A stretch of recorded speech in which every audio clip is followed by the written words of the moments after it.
नमस्कार दोस्तों, स्वागत है आज आपका एक और ज्ञान से भरी बेस्ट हिंदी मोरल स्टोरी कहानी में। चलिए दोस्तों, इस कहानी को पूरा देखते हैं और जानते हैं कौन सा अनमोल ज्ञान छुपा है इस कहानी में। दोस्तों, मोहन सेठ नाम का एक बहुत धनी व्यक्ति हुआ करता था। वह बड़ा ही धर्म कर्म वाला ईमानदार व्यक्ति था। मोहन सेठ ने एक पहाड़ी पर स्थित बहुत बड़े गांव में एक बहुत सुंदर विशाल मंदिर की स्थापना का कार्य शुरू करवाया। दूर दराज से महंगे पत्थर, शिल्पकार और कारीगर बुलवाए। मोहनदास सेठ ने पैसे में कोई कमी ना रखी। सभी ने जी तोड़ मेहनत की और देखते देखते महीने भर में एक खूबसूरत मंदिर बनकर तैयार हो गया। मंदिर की नक्काशी देखते ही बनती थी। दूर दूर तक उस मंदिर की ख्याति प्रसिद्धि की चर्चा होने लगी। दूर दूर से श्रद्धालु उस मंदिर को देखने व ईश्वर के दर्शन करने आने लगे। मंदिर में श्रद्धालुओं की भीड़ बढ़ने लगी। मोहन सेठ मंदिर से कुछ दूर एक मकान की छत पर खड़ा होकर यह सब देखता कि इन श्रद्धालुओं के लिए रहने खाने की व्यवस्था करवाई जानी चाहिए। अब मोहनदास ने एक काबिल, नेक और ईमानदार प्रबंधक की खोज करनी शुरू की। मोहन सेठ ने मंदिर की दीवार पर बड़ा सा इश्तिहार लगा दिया। अब इस इश्तिहार की मदद से बहुत से लोग मोहन सेठ के पास प्रबंधक के काम के लिए आने लगे। सभी यह सोचकर मोहन सेठ से नौकरी के लिए आने लगे कि मंदिर बहुत भव्य वहाँ प्रचलित है, पगार बहुत अच्छी मिलेगी। सेठ मोहन एक एक करके सबसे मिला, लेकिन संतुष्ट न हुआ। हालांकि कई बहुत अच्छे वहाँ कुशल प्रबंधक थे, लेकिन मोहनदास जी ने एक एक करके हर किसी को प्रबंधक का काम देने से मना कर दिया। लोग भी चिड़चिड़ाकर मोहन सेठ को पागल कहने लगे और मन ही मन ना जाने क्या क्या बकते और गालियाँ देते। मोहनदास पर इन सब का कोई फर्क ना था। उनका ध्यान बस एक ऐसा प्रबंधक खोजना था जो एक सही प्रबंधक की भूमिका निभाते हुए मंदिर की जिम्मेदारियों को बखूबी अपने कंधों पर उठा सके, वह श्रद्धालुओं की सेवा कर सके। एक दिन मोहनदास ऐसे ही मकान की छत पर बैठे टकटकी लगाए मंदिर की तरफ निहारे जा रहे थे। रोज की तरह श्रद्धालु मंदिर दर्शन हेतु पहुँच रहे थे। उनमें से एक लंबे लंबे उलझे बालों वाला, मैले फटे कपड़ों और ऊपर से कंबल लिए एक भिखारी, जिसके दूसरे कंधा पर एक गठरी सी छोटी सी थी, वो भी उसी भीड़ में न जाने क्या गुनगुनाते हुए मंदिर की ओर बढ़ा चला आ रहा था। मोहनदास की नज़र बस उस भिखारी पर ही टिक गई। कुछ देर भिखारी को देखने के बाद मोहनदास तुरंत खड़े हुए और तेजी से मंदिर की ओर भागे।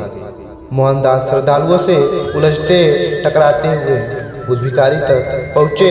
सेठ कांपते हुए लिलबिलाते जुबान में बोला, मुझे इस मंदिर के लिए योग्य प्रबंधक की आवश्यकता है, क्या तुम प्रबंधक का काम करोगे? भिखारी के रोंगटे खड़े हो गए। भिखारी तो कुछ समझा ही नहीं कि यह क्या हो रहा है और वो सेठ को क्या जवाब दे। भिखारी कुछ देर मन ही मन तर्क वितर्क करने के बाद कांपती आवाज में बोला, अरे मालिक, आप यहाँ क्या बोल रहे हो?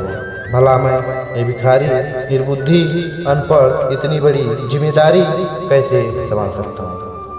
मैंने क्या मेरे पूर्वजों ने भी कभी ऐसा कार्य न किया होगा? मुझे कोई तजुर्बा तक नहीं इतने बड़े काम का। क्षमा करना मालिक, लेकिन आपको तो एक से एक योग्य प्रबंधक मिल जाएंगे, तो फिर मुझे क्यों चुन रहे हो इस महान एवं जिम्मेदाराना कार्य के लिए?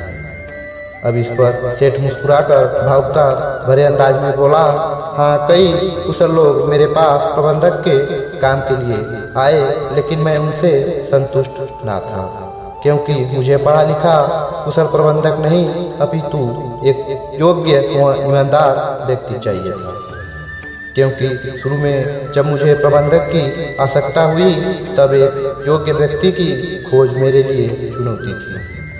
इस बात को ध्यान में रखकर मैंने मंदिर जाते हुए रास्ते पर रात के समय इन स्थानों पर इस प्रकार से ईंटें जमीन में गड़वाई कि उनका आधा हिस्सा जमीन में और आधा हिस्सा जमीन के बाहर रहे, ताकि मैं यह देख सकूं कि कौन इस ईंट की वजह से गिरने पर इन ईंटों को निकाल कर फेंकता है। मैं उस मकान की छत से यह दृश्य टकटकी लगाए देखा करता था। दुर्भाग्यवश कई दिनों तक उन तमाम श्रद्धालुओं में से कोई भी ऐसा ना निकला जिसने ईंटें छुई तक हो।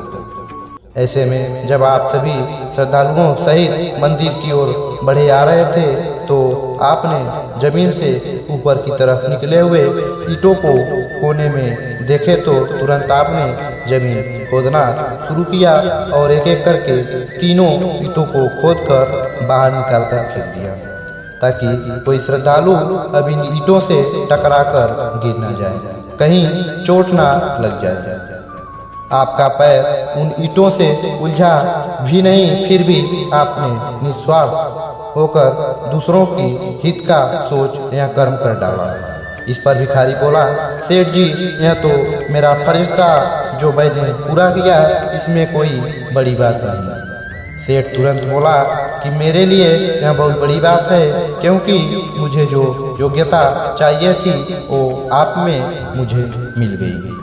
आपने निस्वार्थ होकर इस काम के प्रति अपनी जिम्मेदारी को इतनी ईमानदारी पूर्वक निभाया, तो ऐसे में एक प्रबंधक का कार्य आप कितने जिम्मेदारी से निभाएंगे इसकी कल्पना हम स्पष्ट तौर पर कर सकते हैं।